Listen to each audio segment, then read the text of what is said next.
Vai ser apresentado hoje aqui a questão da regularização jurídica das entidades. Nós temos o doutor Antônio Carlos Aguilar Bastos, que é procurador de justiça, atualmente procurador de fundações, ex-subprocurador-geral de justiça de assuntos jurídicos, ex-professor de processo penal na Fundação Escola Superior do Ministério Público.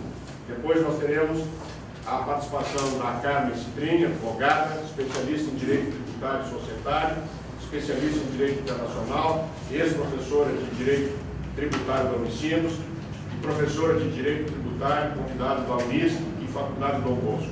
A nossa ideia, então, hoje é de mostrar, fazer uma apresentação para as nossas entidades que estiverem interessadas no assunto, da questão da importância e das responsabilidades dos dirigentes na questão de regularização jurídica das entidades. Então, inicialmente, eu queria agradecer muito aos nossos convidados que aceitaram a nossa mobilização para vir até aqui, dizer que agradecemos antecipadamente a presença de vocês e esperar que nós tenhamos um aproveitamento daquilo que vocês têm capacidade de nos ensinar um pouquinho. Então, por favor, plateia sua. Saúde do presidente, em nome do presidente, todos os integrantes da federação. Cumprimento também a doutora Carmen,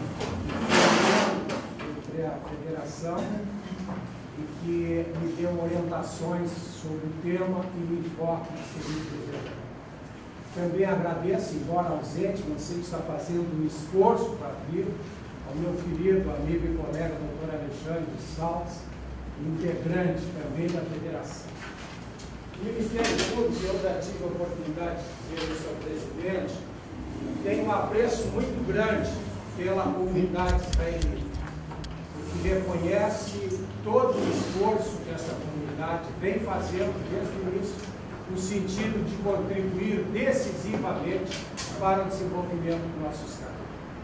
Esta postura a favor do diálogo, do congraçamento, a preservação da paz, são valores cultivados nessa comunidade e que sensibilizam, e sempre sensibilizaram o Ministério Público.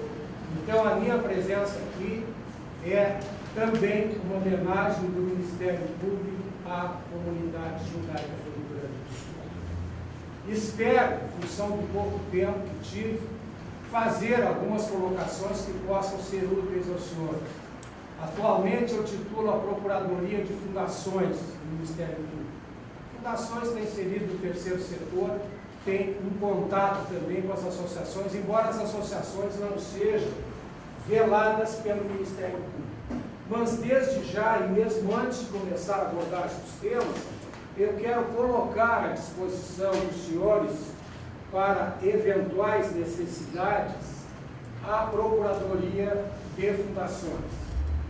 Ela está sediada na Torre Norte do Ministério Público, nas Torres Gêmeas. Ela está sediada na Torre Norte, 12º andar, 12º e 14º andar, e lá nós estaremos à disposição para eventuais dúvidas, consultas, dentro das possibilidades da Procuradoria. Até recentemente, a ordem sociopolítica compreendia dois setores, o público e o privado, bem distintos. O público compreendendo o Estado, a administração pública, a sociedade. O privado compreendendo o mercado, a iniciativa privada e os indivíduos. A convivência entre esses dois setores foi sempre difícil ao longo do tempo, por questões de limite e de invasão de territórios. Provavelmente, em função dos conflitos, surgiu e começa a se afirmar um outro setor, conhecido como terceiro setor. Ele agrega organizações privadas com adjetivos públicos, ocupando posição intermediária, que permita prestar serviços de interesse social sem as limitações do Estado, nem sempre evitáveis, e sem as ambições do mercado, muitas vezes inaceitáveis. Então, daria para dizer que nós estamos vivendo uma época onde o terceiro setor, que é representado pelas entidades sem fins lucrativos, uma espécie de fiel da balança e de órgão de equilíbrio entre, em alguns casos, e lamentavelmente a mais das vezes, a ineficiência do Estado e, em outros casos, a ganância do mercado. Então a sociedade, sábia espontaneamente, está investindo na ampliação deste terceiro setor, que vem a suprir grandes demandas da sociedade. Porque uma das constatações da nossa época é que o Estado, lamentavelmente, cada vez corresponde menos às expectativas da sociedade. Embora este mesmo Estado cada vez pressione mais a sociedade na busca de tributos. No Brasil, nós vivemos um fenômeno. Quanto mais impostos pagamos, menos serviço público temos. E eu já falo em serviço público sem falar em serviço público de qualidade. Então aí entra exatamente a atuação do terceiro setor. E todos aqui são pessoas experientes que se vincularam a uma entidade com a finalidade nobre de promover o desenvolvimento social no seu todo, quer seja uma entidade assistencial, seja uma entidade educacional, e este é a faixa de atuação do terceiro setor. São organizações do terceiro setor as associações e as fundações de direito privado. E nesta gama, por exemplo, as associações têm as denominações mais diversas, institutos e especialmente institutos, algumas cooperativas, mas a mais das vezes a denominação é essa. São todas sem fins lucrativos e dedicadas ao atendimento de alguma necessidade social ou à defesa de direitos difusos e emergentes. É importante dizer que o terceiro setor tem uma grande abrangência, não só na sua forma de atuação, como com relação às entidades ou organizações sociais que constituem, não havendo ainda no âmbito do ordenamento jurídico brasileiro uma definição exata em lei do que seja e como se compõe as áreas em que atua este terceiro setor.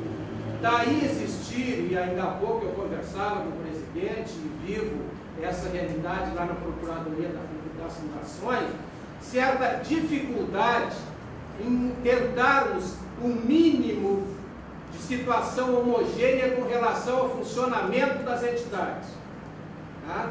Nós temos nesta paisagem de entidades não lucrativas uma oscilação muito grande.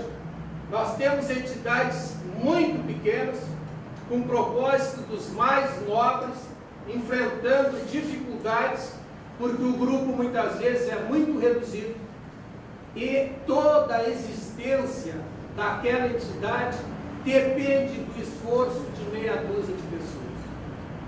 Às vezes, aí eu pego o exemplo da fundação, nós temos uma fundação assim, com, teoricamente, 20 pessoas, 5 no Conselho Fiscal, 5 no Corador, diretoria e tal.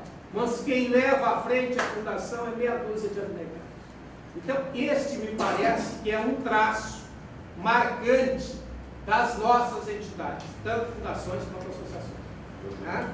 E tem situações dramáticas, porque aí tudo repousa em cima de 2 ou 3 pessoas, que vão levando, que fazem as reuniões, que convocam os mais. Né?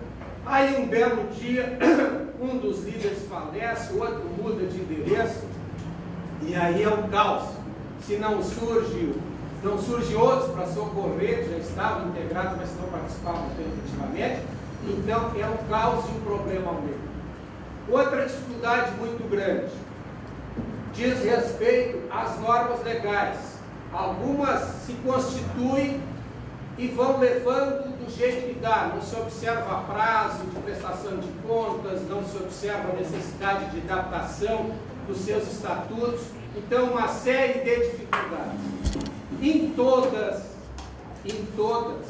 há seguramente, e como marca, a boa vontade e o propósito nobre de alguma atividade que venha atender a uma necessidade social. Isso não se discute. Só que nós temos que ter um mínimo de organização para que possam funcionar e a fim de evitar, inclusive, o prejuízo pessoal dos dirigentes.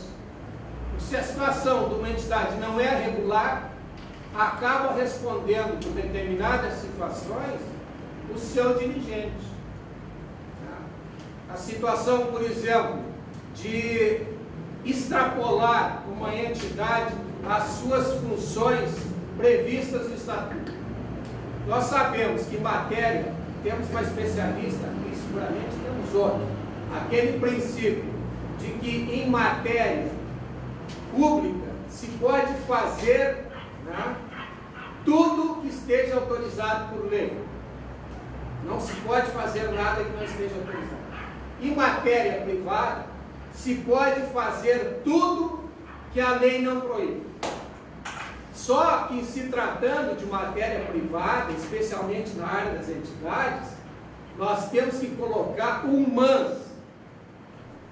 Pode fazer tudo que a lei não proíbe, mas contanto que não se extrapole do estatuto da entidade.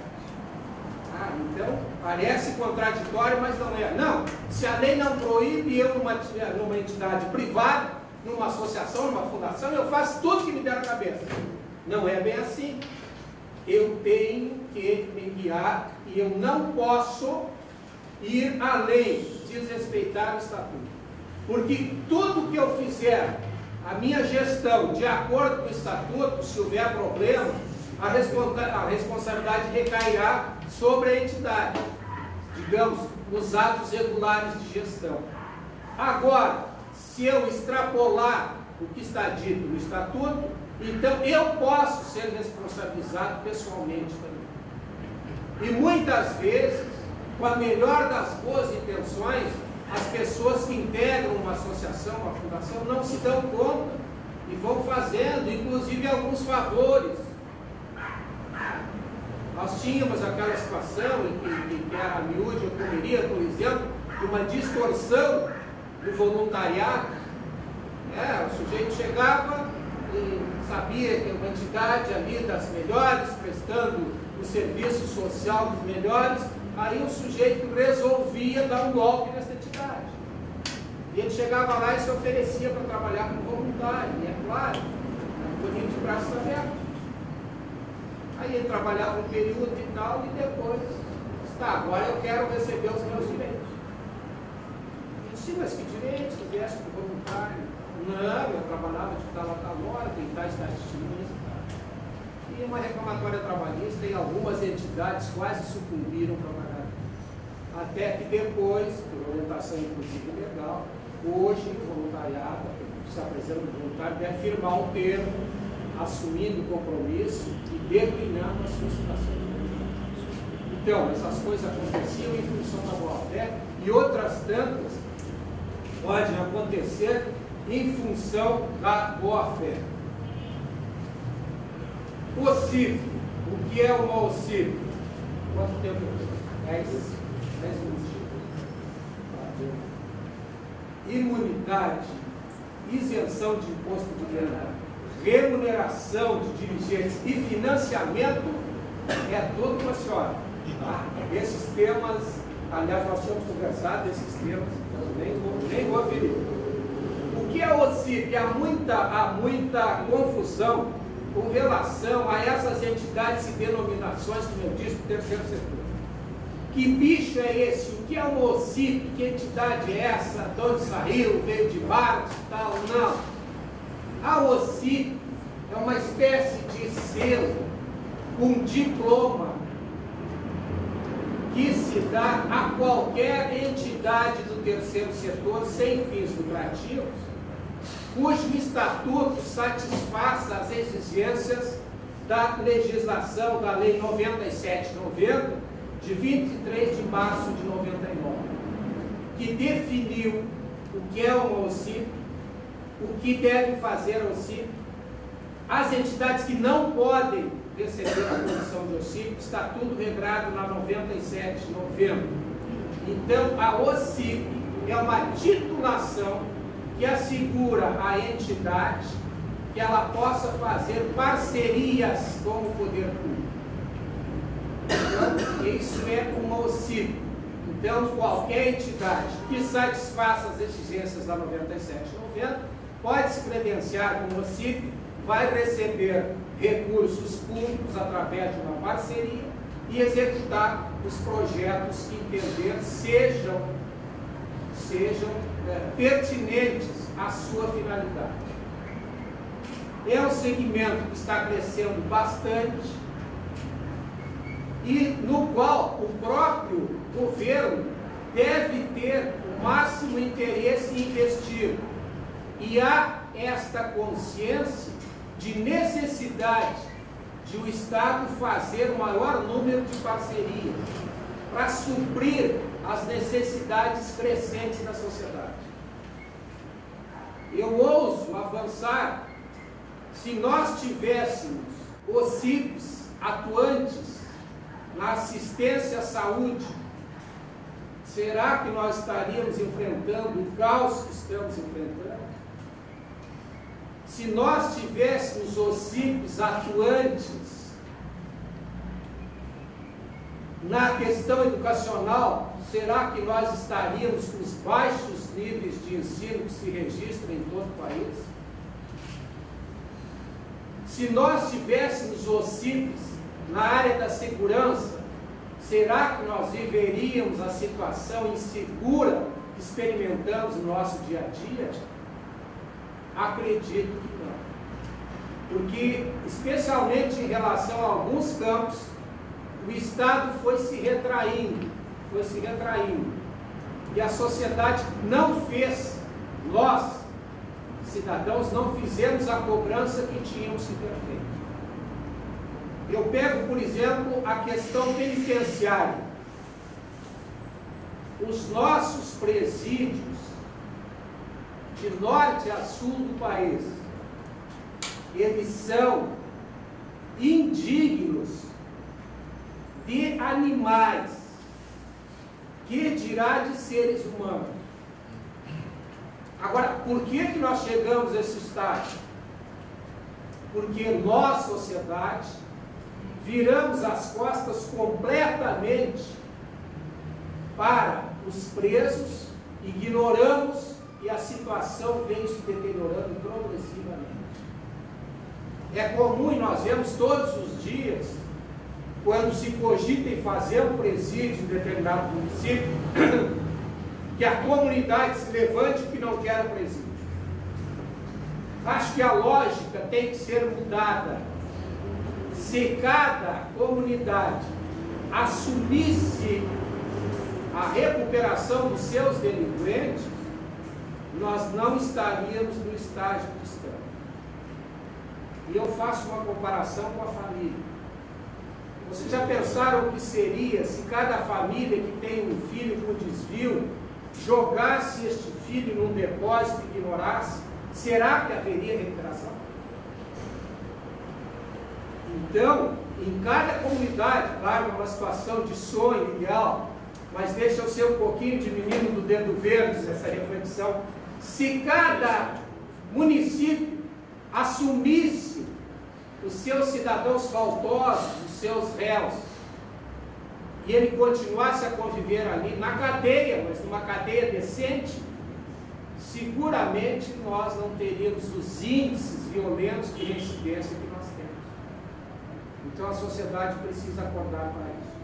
Minas Gerais tem uma associação chamada APAC, Associação de Proteção aos Condenados, que fez um convênio com o Ministério Público e Tribunal de Justiça e está desenvolvendo um tipo de prisão modelar, onde, pasmem os senhores, a guarda da prisão é feita pelos próprios presidiários. Não tem policiais militares guardando a prisão. Em agosto eu fiquei um dia lá. Almoçamos no refeitório, uma sala como essa, autoridades, visitantes, os presos. Uma situação de diálogo, de respeito. O presídio, na sua parte dos fundos, tem uma cerquinha de arame só para delimitar o terreno. E ninguém foge, porque todos são tratados como pessoas humanas. São selecionados e vão para lá. Só um tentou fugir e aí saiu do sistema. Então, é uma conscientização que vem sendo feita e na qual a atividade da sociedade pode se revelar extraordinária. Outra questão que sinala a favor das parcerias é o custo bem menor, dos projetos públicos quando tem a participação das OCIPs. O custo é bem menor, porque há um empenho, uma dedicação, a presença efetiva do voluntariado, a associação se compromete em realizar aquele projeto no menor prazo possível, com a maior economia de recursos, pode fazer mais de um projeto, dependendo da duração desses projetos, pode extrapolar 2, 3 anos, pode, dependendo da extensão do projeto, ele pode inclusive ser desenvolvido durante mais uma gestão de Estado e assim por diante. Então, há toda uma gama de vantagens com relação ao terceiro setor. Existe ainda, e por isso existe uma certa dúvida com relação, as entidades não podem ter fim lucrativo, mas entidades, se tiver lucro, como é que faz? Existe lucro, tem um eufemismo que se diz que as entidades sem fins lucrativos, elas não têm lucro, elas têm resultado. A sobra troca de nome, deixa de ser de lucro e de resultado. Por isso eu peguei do autor aqui um dado, assim, acho que bem esclarecedor sobre esta confusão. Lucro em direito é tudo que excede o custo de uma operação, o resultado positivo de uma atividade. Em outras palavras, lucro é o dinheiro que sobra das atividades realizadas pela sociedade. É possível e até comum que uma entidade sem fins lucrativos obtenha lucro. Vejam as campanhas, por exemplo, nas quais se vende camisetas, CDs, lembranças, etc. A venda realizada por meio de intermediação é atividade comercial e o resultado financeiro positivo obtido entre o custo de compra e produção e a venda é o lucro. Contudo, a finalidade lucrativa não depende da existência eventual de lucro, mas de sua destinação. A finalidade lucrativa depende do destino que se dá ao lucro obtido nas atividades da entidade. Se os sócios têm direito ao lucro, ou seja, o que sobra do dinheiro que entrou através daquele trabalho é dividido entre as pessoas envolvidas, existe finalidade lucrativa. Caso contrário, não existe finalidade lucrativa.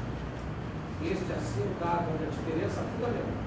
Não que a entidade não possa ter resultado positivo. Agora, se esse resultado positivo ele é reintegrado para a expansão das suas atividades, não há problema nenhum. O que se veda é a distribuição deste lucro entre os associados. A caracterização de finalidade lucrativa depende de quem se beneficia do lucro. Uma organização que tem o objetivo de alcançar esse resultado positivo, o lucro, e distribuí-lo entre seus sócios e dirigentes é uma empresa com fins lucrativos. Para ser uma entidade sem fins lucrativos, uma organização deve investir seu eventual lucro diretamente em sua missão institucional e seu objeto social, a própria razão de sua existência. Devemos prestar atenção ao Estatuto para não confundir finalidade com atividade. A finalidade da instituição deve ser descrita como a sua missão, o motivo pelo qual ela existe. Depois, em artigos separados, devem ser descritas as atividades que se pretende efetuar no ONG, de tal maneira que não se possa alegar que a instituição tem finalidade econômica. Além disso, é importante frisar que o lucro não é remuneração. Então, este é um dado também que deve ser observado, especialmente com relação à redação dos estatutos. Convém que não se faça uma redação enxuta e, especialmente em matéria de OCIPs, uma redação com maior amplitude, que não engesse a entidade. Porque aqueles estatutos que não representam a melhor técnica, com a discriminação pormenorizada de tudo, pode criar situações de embaraço, inclusive de séria dúvida.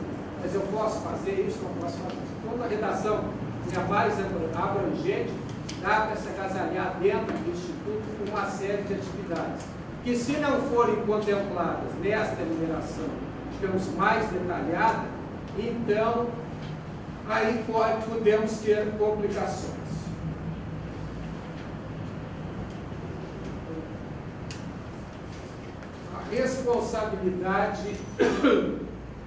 Responsabilidade dos dirigentes. A responsabilidade, a doutrina é tranquila ao afirmar que a responsabilidade civil é um instrumento para a recomposição do prejuízo provocado pelo causador de um dano. A responsabilidade civil exige, portanto, um prejuízo de ordem material ou moral. Se não existir dano, não há obrigação jurídica de reparação. Ocorre que no dia a dia das entidades, isso é normal da vida, o próprio funcionamento da entidade pode acarretar dano a alguém, a um terceiro, a um funcionário, a um próprio dirigente e tal. Então, nós temos que verificar, primeiro, se há uma responsabilidade contratual ou extracontratual. Qual é a responsabilidade contratual? É quando a entidade firma um contrato de prestação de um serviço e aquele serviço não é prestado a bom tempo. A fundação tem um hospital e este hospital contrata um serviço médico, uma cirurgia, tá? E nesta cirurgia ocorre um erro médico e causa um dano ao paciente. Então, este prejudicado poderá acionar o médico e a entidade, porque tinha um contrato feito com a entidade que disponibilizou o médico. Extracontratual, que é muito comum um exemplo.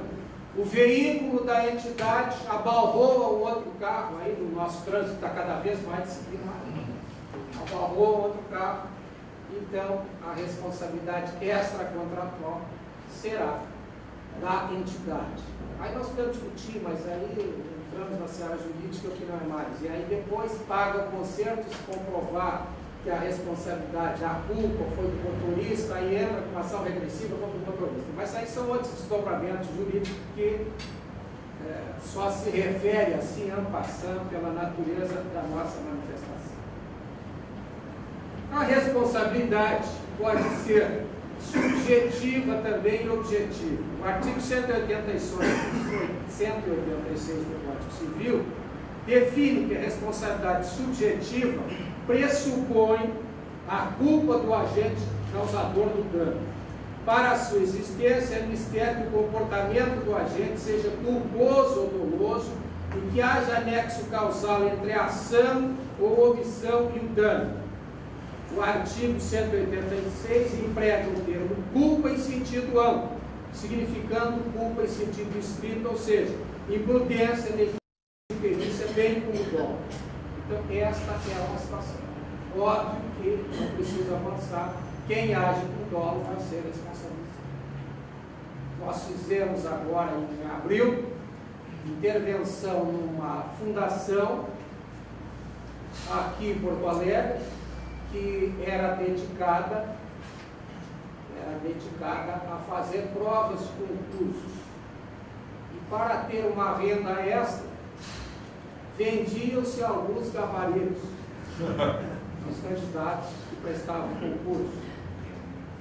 Para ter renda extra, contratou-se um ex-empregado que fora afastado da entidade. Ele montou uma firma fantasma e mandou imprimir tabulários. E ele vendia, mensalmente ele vendia uma cota de notas para esta empresa. Casualmente era uma gráfica, a empresa. Então, como a fundação fazia vários empréstimos, inclusive as provas, os concursos para ser não chamou atenção no primeiro momento que essa gráfica estivesse todo mês com uma quantidade extraordinária de notas.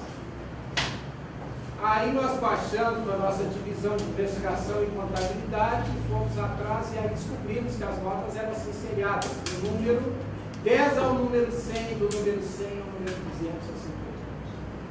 Cada diretor da fundação tinha um cartão, que não dá para dizer corporativo, porque é o que eu saiba, fora os cartões corporativos da Presidência da República, que não se sabe o limite, que se diz que não se deve saber o limite de questões de segurança, que eu acho discutível. Esses tinham cartões super corporativos, porque eram cartões que não tinham limite. Então, cada diretor viajava para onde queria. Quer dizer, vão ser responsabilizados, civil já foram afastados, já se fez a constrição dos bens, e também, nesse caso, vão responder criminalmente por todo esse desvio de recursos. Inclusive, na semana que antecedeu a intervenção, eles tinham um relacionamento extraordinário com alguns bancos, cada um fez um empréstimo em nome da fundação, servindo ele mesmo de avalista de todo o dinheiro que era tirado. Eu devolvi um dia e a gente está questionando. Eu fiz contato com o Banco Central, como foram obtidos tantos empréstimos em uma semana. Servido, retirado em nome da entidade, com o aval do diretor. Alguma coisa de estranho aconteceu. Então, tem a situação também dos conselhos, responsabilidade individual ou solidária. Nesses casos de colegiado, onde tem um conselho curador, um conselho fiscal, dependendo da situação, os conselheiros também podem ser responsabilizados. Então é importante que a pessoa tenha consciência disso. Não, eu fui fazer um favor lá, então eu estou no conselho fiscal, mas eu nem apareço lá na parte das reuniões, traz as atas e eu assino. Será que é uma boa? Não, olha, quem manda lá é o fulano, fala com ele é o presidente, o outro é o tesoureiro. Tá? Eu estou no conselho fiscal, eu vou lá e assino só uma vez por ano, não tem reunião e tal, eu não tenho nada a ver com isso. Aí o presidente dizia, o tesoureiro faz mal as contas e tal, fazem uma assembleia já montada, todo mundo assina, está bonitinho. Descobre o problema, aí o cidadão vai ser responsabilizado também. Por quê? Porque ele tem que ter participação efetiva. E se ele não concordar com alguma decisão que a diretoria vai tomar, ele deve lançar em ata a sua discordância. Só assim ele evita de ser responsabilizado solidariamente. Então, este é outro dado que todos nós somos assediados na nossa vida social com esse tipo de pedido. Ah, mas podia colaborar, nós temos uma entidade ali, está faltando um sujeito para suplente do Conselho Fiscal, podia ficar. E a gente, a sede, nem fica sabendo. Olha, fizeram uma reunião semana passada, vai uma ata aí para tu assinar. E aí o sujeito pega sem lei, assim, tomaram uma deliberação contrária aos estatutos, fizeram uma operação fraudulenta ou temerária, que vai comprometer a entidade, e a pessoa nem virá. Então, há que se ter também uma responsabilidade com relação às nossas entidades. Infelizmente, nos últimos tempos, tem algumas autoridades públicas que declaram que assinam coisas sem ler. Já tivemos o famoso escândalo do mensalão, onde dirigentes partidários que tinham assinado um título sem ler. De vez em quando surge alguém e diz, não, mas eu assinei sem ler.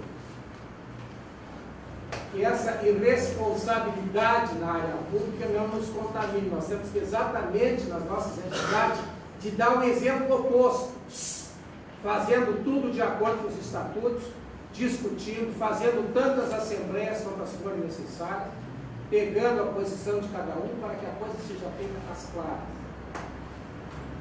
Sem que o sujeito chegue em casa depois e perca o sono na conversa do travesseiro, mas será que eu fiz certo? Será que eu não devia ter falado? Será? Então, cuidado para a responsabilidade solidária. Ela extrapola. Claro que não há como imputar uma solidariedade se a pessoa de fato não teve participação. Agora, por cautela, é importante, digamos, não pude ir a uma assembleia, pode acontecer, não pude ir a uma assembleia. Aí vem a ata deliberando que vão vender a metade da sede para pagar contas e tal. Eu não concordo com isso. Então, eu não estou obrigado a assinar aquela ata. Muito antes pelo contrário, eu faço uma correspondência afirmando a minha posição e me resguardando.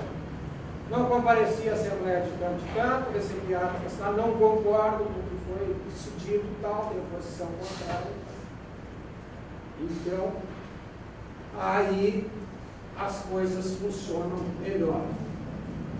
A ordem legal, na sua amplitude, é óbvio que é para ser respeitada, tá? E o respeito começa pelo estatuto. O respeito básico começa pelo estatuto.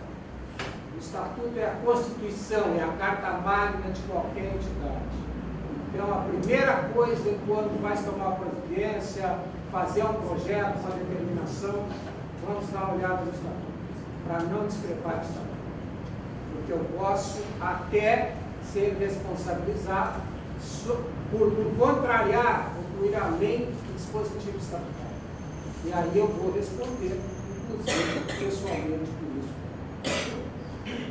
Responsabilidade da fundação, das associações perante terceiros, são aqueles casos onde exista, de fato, os administradores das fundações e das associações privadas, quando atuam, agem em nome da pessoa jurídica, obrigando-a na hipótese em que causar dano a terceiro. Na verdade, quem age é a fundação. Nas suas relações jurídicas, a fundação pode ser responsabilizada por força de relação contratual ou extracontratual. O prejuízo deve ser indenizado. Então, pois não? A seguir. Tá. Com relação à responsabilidade penal, a responsabilidade penal caracteriza-se quando há violação de uma norma legal de cunho penal. Sendo óbvio, é quando a gente cai, comete um fato que possa ser caracterizado como ilícito penal. O agente, nesta hipótese, infringe uma norma de direito público e a lesada é a sociedade, pois a violação de qualquer norma penal importa violência aos interesses da sociedade. Então, em se tratando de matéria penal, fora algumas exceções em que se atribui ao prejudicado a possibilidade de responsabilizar ou não o autor do fato, a ideia que prevalece é sempre de responsabilização dos atos criminosos, é óbvio. Então, no exercício da atividade associativa, eu cometo um delito, me aproprio de valores da entidade, estou cometendo um crime previsto no Código Penal, devo ser responsabilizado. Cometo uma outra situação que também se caracteriza como crime, posso ser responsabilizado. Então, a responsabilidade penal difere da civil no tocante a quem deve responder pelos danos, pois a responsabilidade penal é pessoal e intransferível. como tal, responde por ela exclusivamente o autor do delito. Na responsabilidade civil, o ordenamento jurídico regula a matéria de forma diferente, pois podem ser responsabilizados a indenizar a vítima, os herdeiros, os responsáveis pelos incapazes e o empregador, etc. Ainda na responsabilidade penal, é mister que haja adequação do fato concreto ao tipo penal. Isso implica dizer que só é possível falar em responsabilidade penal quando houver a prática de uma conduta que se afina perfeitamente ao tipo penal. O enquadramento, portanto, é de natureza fechada. Tá? Em matéria de direito penal, nós não temos interpretação extensiva daqui e dali. É ou não é? Roubei ou não roubei? Furtei ou não furtei? Não dá para ficar ali. Já na área civil existem nuances que podem ser. A imputabilidade difere das duas modalidades de responsabilidade. Enquanto não há que se falar em responsabilidade penal para menores de 18 anos, é possível a responsabilização civil do menor. Tá? Então, esta é a diferença.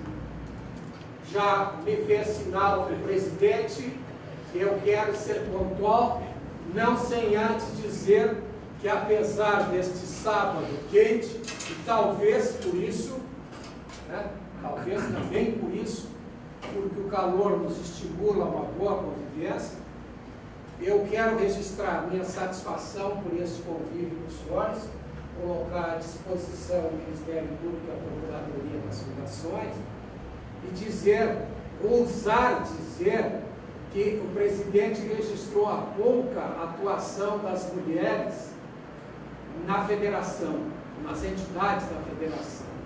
Porque alguém que estava ao meu lado assoprou que, embora as mulheres não tenham títulos, elas são as grandes ativistas de todas as entidades.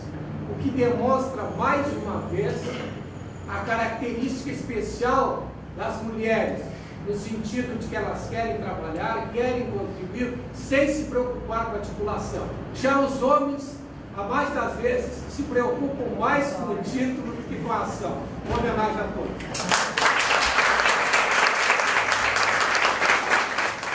Então, doutor Basso, muito obrigado mesmo pela sua apresentação. Bom dia. Eu preparei assim, uma colinha para vocês. Eu vou assim, falar um pouco mais, aspectos mais pontuais. Primeira coisa, assim, partindo do beabá, uma entidade, uma associação ou fundação, como qualquer pessoa jurídica, precisa se registrar, assim, tem que atender alguns senhores. Nós somos escravos de vários senhores. Então, o que acontece? Primeira coisa, tem que ter estatuto e tal. Eu não vou entrar nesse detalhe de como é que funciona porque não é o momento, mas a gente tem que registrar no cartório de registro civil de pessoas jurídicas, se fosse uma pessoa comercial, ia para a junta comercial, então vai para o cartório chamado registro civil. Tem que se inscrever na Receita Federal, porque tem que ter um CNPJ, né? E a partir daí, então, a gente vai precisar ter um alvará junto à prefeitura de funcionamento. A gente tem que se inscrever se a pessoa jurídica, ela na verdade, o INSS ela vai se inscrever obrigatoriamente, porque ela vai muitas vezes tomar serviço, então ela tem que ter uma inscrição no INSS. Se tiver funcionários, ela tem que se inscrever também, se registrar na Caixa Econômica Federal para fins de fundo de garantia e Delegacia Regional do Trabalho. E a gente sabe que as entidades têm funcionários. Bom, assim, seria o objetivo. Associação e fundação já foi hiper, mega bem explicado. Elas podem ter esses títulos, né, de OCIP, de ONG, esses selos, entidade de utilidade pública, estadual, federal, municipal, que são os títulos esses que vão entrar, vão nos ajudar depois na parte fiscal. Bom, mais um dado prévio. A Constituição Federal, que é a Carta de Princípios do país, tudo genericamente o que pode e não pode tem que estar escrito ali. Bom, então a Constituição assegura a imunidade de impostos, vejam bem, impostos, os tributos são impostos, contribuições e taxas. Não vou entrar nas contribuições de maioria, basicamente são esses três. Então a Constituição ela assegura a imunidade, quer dizer, nem acontece o fato gerador tecnicamente falando, mas bom, não vai ser tributado. E em nível de impostos, o patrimônio, a renda e os serviços das entidades filantrópicas, dentre outros, partidos políticos e tal, mas aí não venha templos de qualquer culto, mas o que nos importa são as entidades do terceiro setor. Mas existem alguns pré-requisitos para isso. Não basta ser uma entidade filantrópica que se avoca nessa condição, cheia de boas intenções, porque a gente sabe que o caminho para o inferno está pavimentado de boas intenções. Então, não basta só as boas intenções. O que acontece? Alguns requisitos básicos é a proibição da distribuição de patrimônio, né, e de rendas a qualquer tipo. O que o doutor Avelar falou. A arrecada pode ter resultado positivo, sim, não pode dividir. Tá? Não pode capilarizar dos sócios, dos associados. Isso não é possível. Bom, obrigatoriedade de participação de aplicação integral das rendas no país. Isso é bastante importante. E obrigatoriedade da manutenção de escrituração de despesas, das despesas recentes, quer dizer, contabilidade formal. Sem a contabilidade também porque aí não tem como fiscalizar. Bom,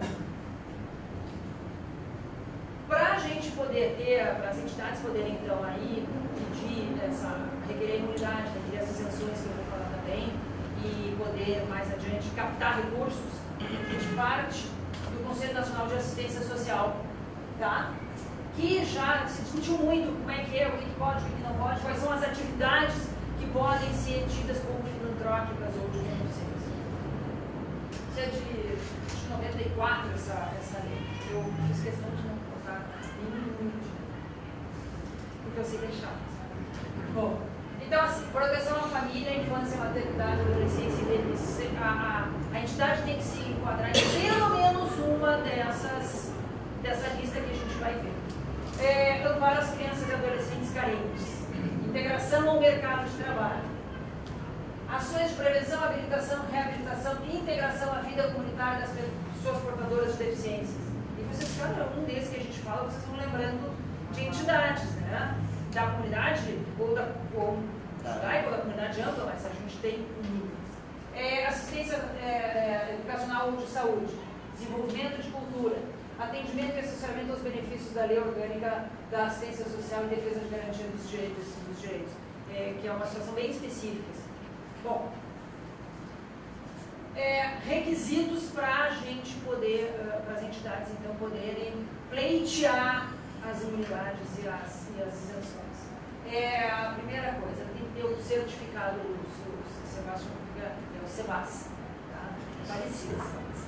Tem que ter o certificado de entidade beneficente. Tá?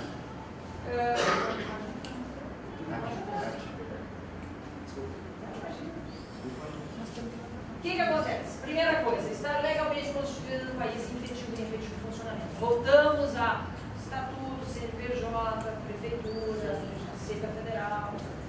Possui inscrição no Conselho Municipal ou Estadual ou Distrital no fim de assistência social. Além do nível federal, que vai ser para os tributos federais, a gente tem que ter a inscrição no Conselho Municipal e no Estadual. É um dos requisitos também. Bom, ser registrada no Conselho. É que assim, na verdade, esses requisitos eles vão se misturando, assim, quase todos são para o Conselho, para o certificado, para a utilidade pública, todos pedem a mesma coisa. Então, por isso que a gente passa, eu vou passar bem rápido. Bom, se alguém quiser, a gente pode disponibilizar essas lâminas. Não precisa tomar nota exaustivamente. Outro requisito, como a gente já mencionou antes, né, para o Conselho e para o certificado. Aplicar rendas, recursos, resultado integralmente no território nacional e nos objetivos institucionais. O que acontece? Voltamos à situação de preço e custo. O serviço ou o bem que está sendo fornecido, ele pode ter um custo, ele pode ter um preço, né? Mas tem que ser aplicado o resultado nas atividades. Aplicar as subvenções e doações recebidas nas finalidades que estejam vinculadas. Dá para captar recursos para um projeto e aplicar no outro. Aplicar naquele projeto. Aplicar pelo menos 20% da receita bruta em gratuidades. Gratuidades, sem meias palavras. Não distribuir resultados, dividendos, bonificações e participações ou parcela do patrimônio. Bom, ainda, não remunerar nem conceder vantagens a diretores, sócios, titulares, instituições ou benfeitoras. Veja bem, a instituição pode ter funcionários e pode ter diretor contratado como funcionário e não eleito. Porque daí não pode ser remunerado. Destinar em seus atos constitutivos, isso é super importante em termos de vínculos, tá? No caso de dissolução ou extinção, patrimônio a outra entidade congênere registrada no Conselho Nacional de Assistência Social. Não constitui patrimônio de indivíduo ou de sociedade sem caráter beneficente de assistência social, porque essa entidade ela não pode fazer parte do patrimônio de outra que não seja também regulamentada. Prestar serviços de forma permanente e sem discriminação de clientela. Bom, ainda, apresentar as certidões negativas dos tributos, Receita Federal, Fundo de Garantia, enfim, daí, vários senhores que nós trabalhamos, nós somos escravos. E manter a escrituração contábil regular, registro das despesas, receitas, bem como a aplicação em gratuidade de forma segregada. Porque, assim, é uma contabilidade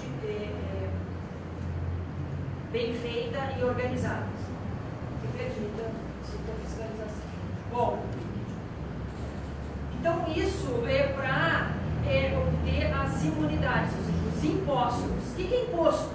Imposto de renda, IPVA, ITR, que é o Imposto Territorial Rural, IPTU, ICMS, ISS, são impostos.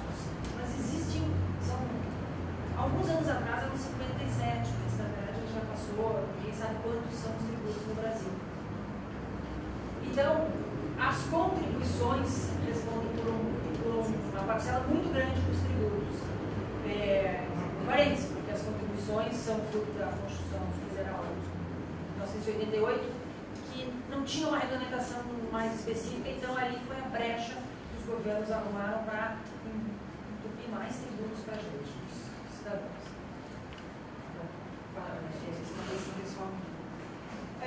Bom, mas enfim, então dentro das contribuições tem muita coisa que as pessoas jurídicas vão pagar, ou no caso de ser regulamentada como entidade de assistência social conseguir ter o certificado, ela se libera. Bom, então cabe ao INSS avaliar se a entidade tem condições de ser considerada isenta de recolher a cota patrimonial do INSS, que é a primeira delas. Ou seja, a entidade de assistência social certificada, ela já não tem que recolher o INSS dos seus funcionários. Então, os 20% da cota base, vamos chamar, e mais a variável que dá de 5,7 até 8,2 mais ou menos % sobre a folha. Tá? Bom, então elas têm que ser reconhecidas como de utilidade pública federal e estadual ou municipal, ser portadora do certificado de entidade beneficente de assistência social, promover a assistência social beneficente a pessoas carentes, especialmente crianças, idosos e portadores de deficiência. E aí vamos ver os tributos. Olha só a quantidade de tributos que a pessoa jurídica deixa de recolher. Por isso que eu sou uma defensora, porque as entidades têm que se regularizar, tem que começar pelo CNPJ, pelo alvará, tem que ter tudo, tem que correr atrás do certificado, que vai fazer uma diferença grande na vida da entidade, financeiramente falando. Então ela deixa de recolher a contribuição previdenciária patronal, que é 20% da folha, e mais os terceiros, que é variável. SEBRAE, INCRA, Fundo Nacional de Educação, SESI, SENAI, Sistema S, né? E, bom, deixa de recolher COFINS e PIS, que incidem sobre a receita, qualquer que seja. Deixa de recolher a contribuição social sobre o líquido, deixa de recolher o imposto de renda, deixa de recolher os preços públicos e tarifas, daí dependendo de lei local, deixa de recolher, se for o caso, ITR, IPTU, IPVA. Olha, pra vocês terem uma ideia, assim, eu alguns anos atrás, tinha uma discussão do imóvel da Cúria Metropolitana, que é uma entidade beneficente, mas ela é tempo de qualquer culto. E aí, tem IPTU, não tem IPTU, não IPTU. Não, mas aí se discutiu muito no judiciário, se ganhou esse direito, que aquela renda, ela verte para o objetivo da instituição, no caso era a Cúria. Então, tinha que ser, sim, isenta do IPTU também, era de imune do IPTU. Mas isso foi para a justiça, se discutiu bastante. Bom, imposto de transmissão de bens imóveis e de doação por causa mortes. Se alguém resolve doar, ou em vida ou por testamento, bens, móveis, dinheiro, enfim, para a entidade filantrópica, se ela for filantrópica, reconhecida com certificação, não tem imposto de transmissão. Se ela não for, tem imposto de transmissão. Se a entidade vai comprar ou vender o imóvel, na condição de portadora do certificado, ela se libera do imposto de transmissão.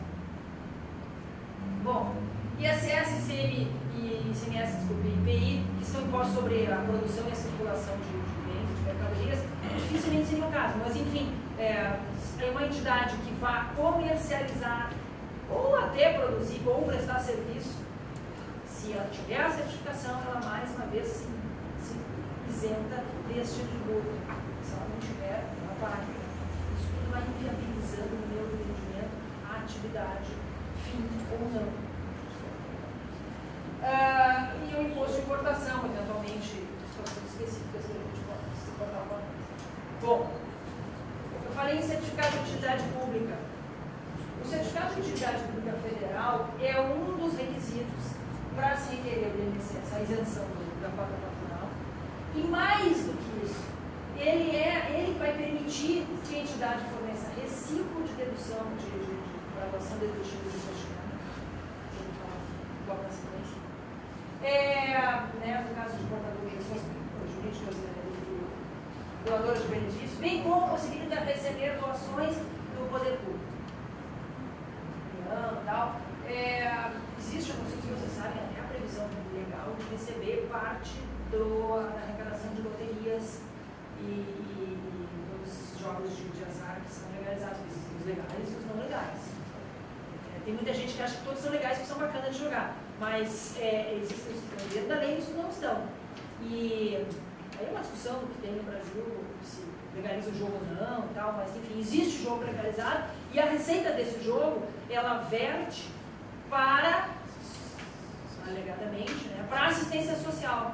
E as entidades podem se habilitar a receber parte disso, desde que estejam lá regularizadas nessa cartilha.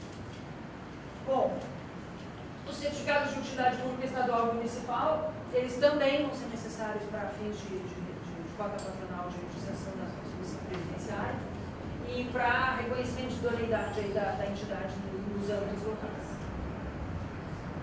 Patrocínio, vamos falar rapidamente de arrecadação de governo. Patrocínio. Patrocínio é a transferência gratuita de pessoa física ou jurídica de natureza cultural, com ou sem fins lucrativos, de recursos financeiros para a realização de projetos culturais com finalidade de publicidade, bem como a cobertura de gastos ou utilização de bens móveis ou imóveis com patrimônio do patrocinador, sem transferência de domínio, para a realização de projetos culturais de pessoa física ou jurídica de natureza cultural com ou sem fins lucrativos. A definição eu acho importante dar assim ela inteira, porque tem várias relações.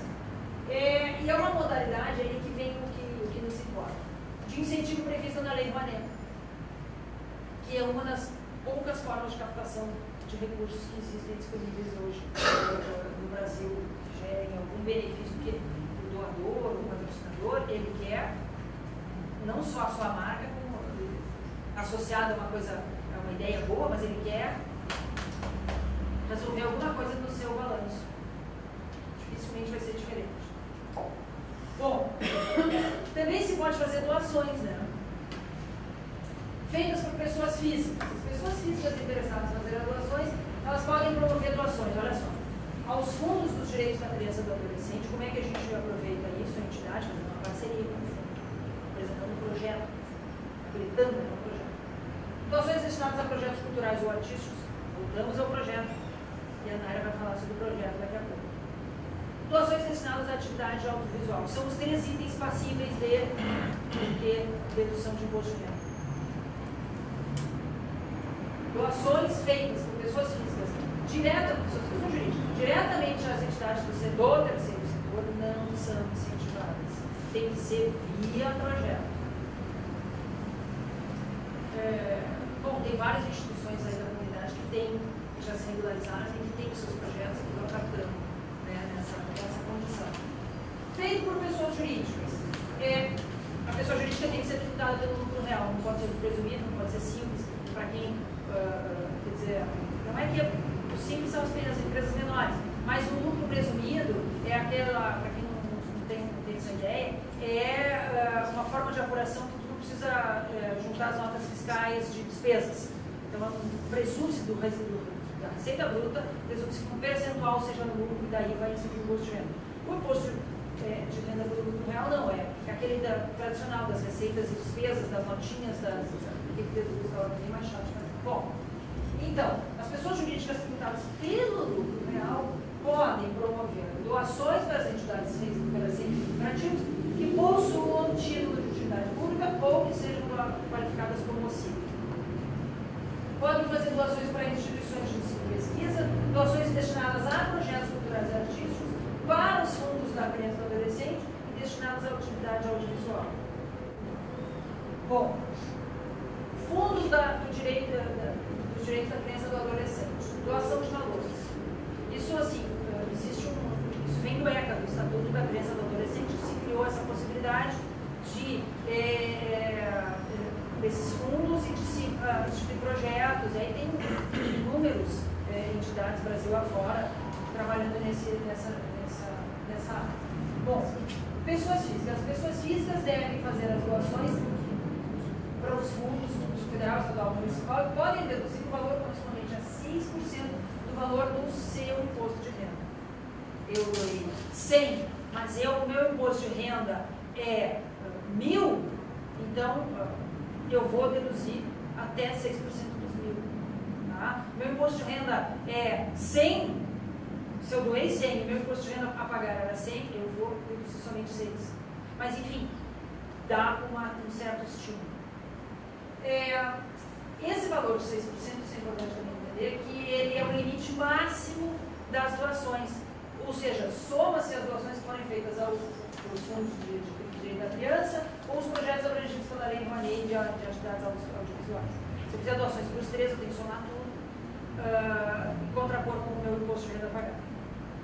E aí, só 6%. Doações de valores por pessoas jurídicas tributadas pelo lucro real, podem fazer doações para os fundos e valor correspondente até 1% do seu imposto de renda devido à pessoa jurídica. Também podem fazer doações de bens, pode ser feita doação de bem para os fundos. O valor utilizado para o cálculo dessas deduções é aquele que serviu de base para o ITCD, o imposto de imposto de redução, por causa da morte de doações. E os percentagens são os mesmos, de 6% e 1%. Bom, captação assim, super pincelado, rápido, que a gente pretende fazer, preciso esclarecer assim, para o ano que vem, trabalhos específicos de capacitação dessa área, de outros também, né, já. Bom, aspectos trabalhistas. O Dr. Bastos já falou, a responsabilização do sócio, do dirigente, do presidente, do pessoal do conselho, ela existe. Na Justiça do Trabalho, então, a coisa é séria, porque não é, claro, não é criminal, mas assim, não sei se você sabe, a Justiça do Trabalho não quer saber se a empresa tem dinheiro, não tem, se o cara, o diretor da empresa, não sei nem se a pessoa, a entidade controla, se o diretor da empresa foi ele que contratou, não foi, não pagou a reclamatória, bloqueio online via Banco Central, no CNPJ da empresa e no CPF dos diretores, olha só. Não tem conversa. A Justiça do Trabalho no Brasil, ela... Bom, trabalho nessa área, mas vai longe. Então, assim, ó, é importante ter isso em vista. A responsabilização do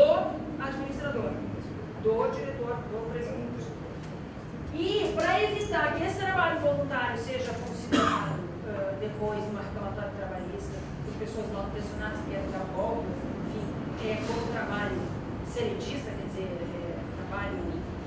contrato de trabalho remunerado, existe um termo de adesão ao trabalho voluntário, que o cara declara que é trabalho voluntário, que ele abre mão de direitos, que não tem direitos, tal coisa. Deve-se, sugere-se que sempre se tome essa providência. Por fim, último ponto, Código do Consumidor. As entidades filantrópicas, registradas ou não, também estão afetas ao Código do Consumidor. Se eu forneço um serviço, se eu forneço um bem, eu sou fornecedor e eu devo a obediência às regras do Código do Consumidor e posso ser responsabilizado por isso. A entidade. Quem representa a entidade? Se for o caso, vai ser, se precisar extrapolar o limite da pessoa jurídica por conta de, no caso, responsabilização financeira, vamos dizer que a pessoa jurídica não tem, e o Ministério Público seguidamente pede, né, ou o credor, enfim, o que se chama de desconsideração da personalidade jurídica. E aí ataca o patrimônio da pessoa física, que é aquilo que a Justiça do Trabalho faz direto. Né? Agora vamos ter 10 minutos. Eu gostaria primeiro de fazer um registro de que estão aqui as 4 pessoas que conduziram no final da nossa organização o sucesso do evento. A Carmen não só é uma das palestrantes de hoje, como a Carmen participou ao longo do processo todo de organização. A Ivânia, aqui presente, também participou, o Seba, como representando a diretoria da federação, e o Caravello, que além de ter feito isso, ontem ele foi um dos integrantes do grupo de cozinheiros que nos obsequiou com o jantar. Nós vamos produzir, esse material que foi apresentado hoje aqui vai ser disponibilizado aos participantes, e a ideia desse nosso evento é de que este evento seja o marco inicial de enfrentamento destas questões do ponto de vista organizado. Ou seja, nós vamos ter sugestões a partir desse momento, de outros momentos, e nós teremos o 2º Congresso de Entidades o ano que vem. E até lá nós teremos uma série, de eventos ou de ações planejadas e desenvolvidas ao longo do ano. Então, Abrão, isso digamos, é uma resposta àquilo que nós começamos lá atrás, que é o projeto Século XXI, ou seja, preparo da comunidade para enfrentar os novos tempos. Então, nós estamos vendo aqui, então tu podes ter a grande satisfação de ver que aqui a sementinha que foi plantada lá, todo aquele trabalho que foi realizado, bom, nós estamos agora, digamos assim, numa situação um pouquinho diferente. A ideia, então, digamos assim, é de que sejam abertas sugestões e questões, aquelas que forem cabíveis e puderem ser respondidas pelos nossos apresentadores que estão respondidos agora, e as outras serão encaminhadas ou para discussão posterior ou para a organização das atividades regulares. Então, por favor, quem estiver interessado, levanta a mão. Meu Deus. Levanta a mão, se identifica. Vamos começar então com o Abrão, já que ele é um dos... Pela ordem alfabética. Não, eu tenho uma dúvida, considerando que a federação é a entidade máter, né, e as outras se abrigam sob esse guarda-chuva, até onde essa regularização jurídica envolve só a federação ou cada uma das filiadas? Porque cada uma tem uma finalidade, às vezes até há superposições, mas em geral ficam bem claras as atividades de cada entidade, inclusive de cunho social. É a federação que vai ter esse arcabouço jurídico protetor sobre todas, ou cada uma delas necessita se adequar à legislação? Cada uma. Todas as entidades têm que ter... Inclusive a federação? Recomenda-se. A federação também. Recomenda-se que todas sejam registradas. São 42 entidades. Aquilo que nós falávamos no começo. A federação tem a obrigação e o compromisso de fazer recomendações, de implementar ações. E, evidentemente, as ações serão implementadas ou as regularizações serão implementadas por aquelas que tiverem condições de fazer com que isso aconteça. Certamente a federação precisa dar um exemplo. Então a federação tem que estar 100% regularizada em todos os seus aspectos, como sempre foi o objetivo da federação. Mas a ideia é o sentido de mostrar as responsabilidades a cada dirigente. Sandra.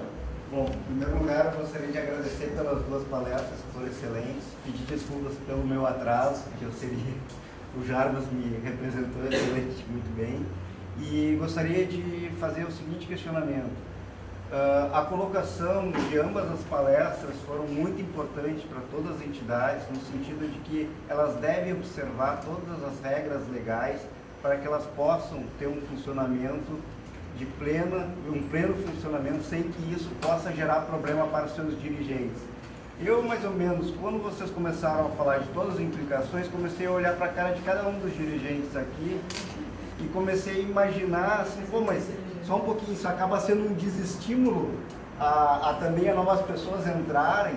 Eu queria que vocês explicassem um pouquinho para nós, principalmente para os dirigentes, a importância de que problemas todas as entidades podem ter um que o outro, e que as pessoas que estão assumindo as atividades, elas não quer dizer que elas vão ser responsabilizadas diretamente por todos os problemas, e que existe todo um procedimento de regularização que deve ser feito muito atentamente, mas que assim, não fique a imagem, talvez, não é essa imagem negativa de que está, daqui a pouco eu sou um diretor, por exemplo, voluntário, estou assumindo um baita abacaxi. Não, eu diria o seguinte, seguramente as colocações da doutora Carmen também, elas fizeram mais no sentido preventivo. Nós temos centenas de entidades neste país, entidades do terceiro setor, que trabalham maravilhosamente bem, que não tem problema de desvio, nem de conduta dos seus dirigentes, nem de recursos, né? Nós temos tido, nos últimos tempos, uma meia dúzia, inclusive rotuladas de ONGs, na sua maioria, que tem feito vultosos desvios de recursos públicos, está na imprensa todo dia. Por quê?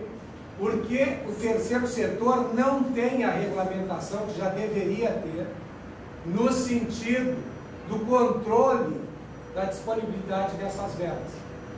Aquelas que são OCIPs já têm um início de regramento, mas falta um regramento maior, que é o chamado marco regulatório, que espera-se que seja definido.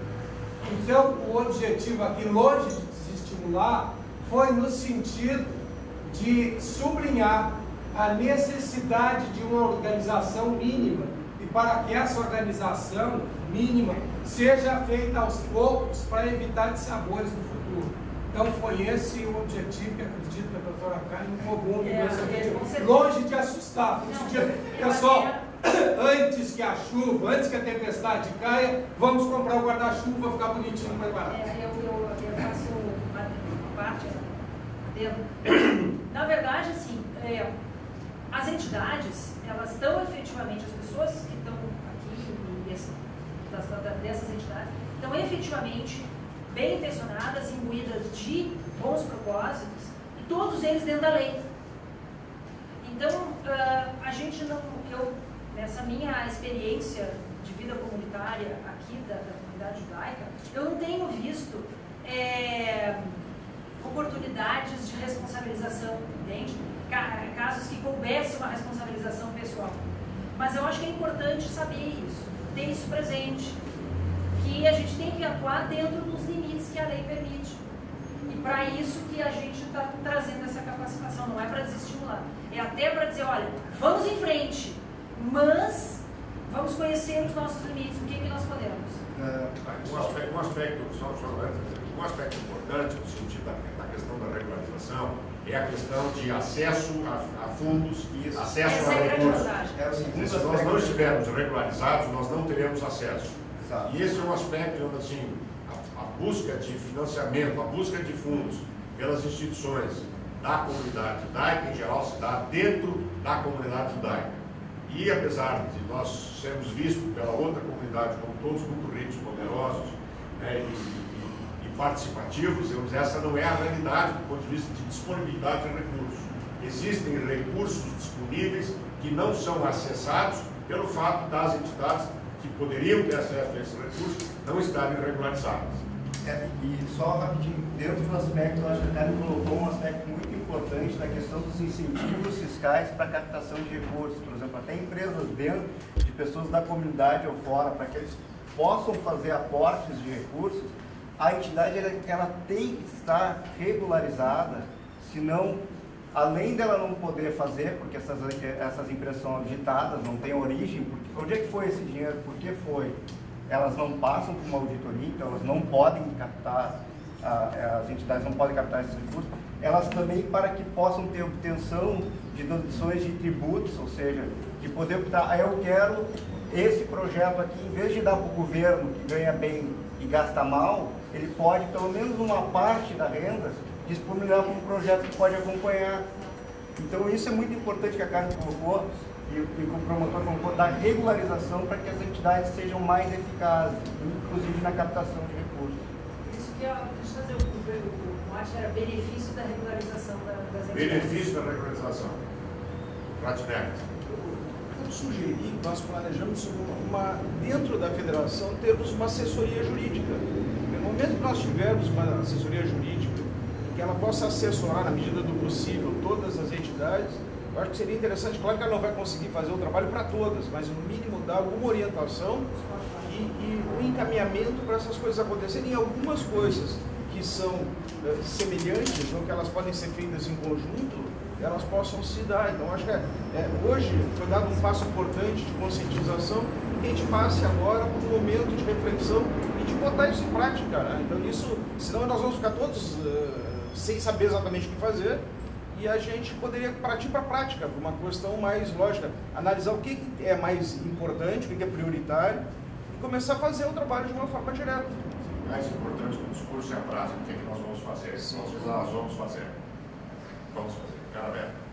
Bom, a entidade que eu represento, ela é absolutamente legalizada, tá? Com estatuto, com impostos, absolutamente com contabilidade, né? E foi um trabalho de 4 anos de consolidação para chegar neste ponto de ter entidade absolutamente regular. Mas uma dúvida que eu tenho é o seguinte, que eu não consegui obter resposta. A entidade que eu represento, ela foi considerada de utilidade pública pelo município há 25 anos atrás. Isso continua válido ou isso tem que ser renovado?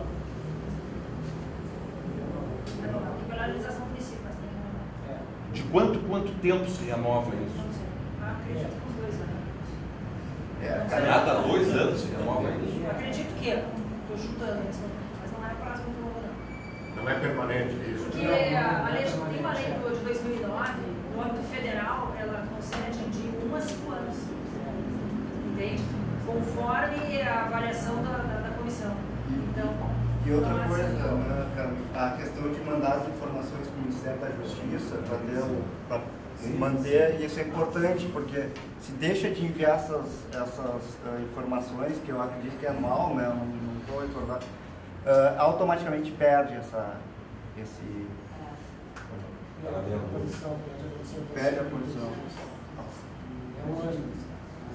Um ano. Nil. Além de me congratular com a atividade, eu gostaria de saber se as entidades culturais, e religiosas... Os templos de qualquer culto, eles são imunes pela Constituição Federal, tá?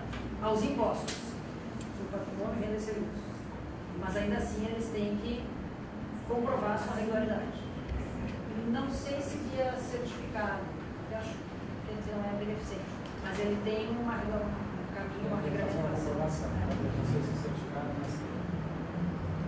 Bem, No pessoal. caso assim. Bem, pessoal. Por favor. Só, não é nem tanto uma pergunta, mas um apelo. Eu sou do DROC e eu acho que é um pedido de ajuda dos movimentos juvenis, porque a gente tem características diferentes, eu acho, das outras instituições. Eu só acho que eu sou o mais velho dos 3 movimentos juvenis, tenho 22 anos e já estou saindo. E tem uma rotatividade muito grande. O Carabé falou que eu vou 4 anos para conseguir regularizar. Eu fiquei 3 anos de dirigente e estou saindo. Então, pedir uma ajuda da federação, acho que os 3 movimentos juvenis. Nós do DROP estamos criando agora de ex-membros um CNPJ, já tem o CNPJ formado, mas muitas dúvidas e ajudar, acho que a Razito e Betar também, a se regularizar, porque atualmente a gente oficialmente não existe. Nós precisamos investir no futuro. Se vocês tiverem o apoio, certamente vocês serão os futuros líderes comunitários. Então, certo, pode contar com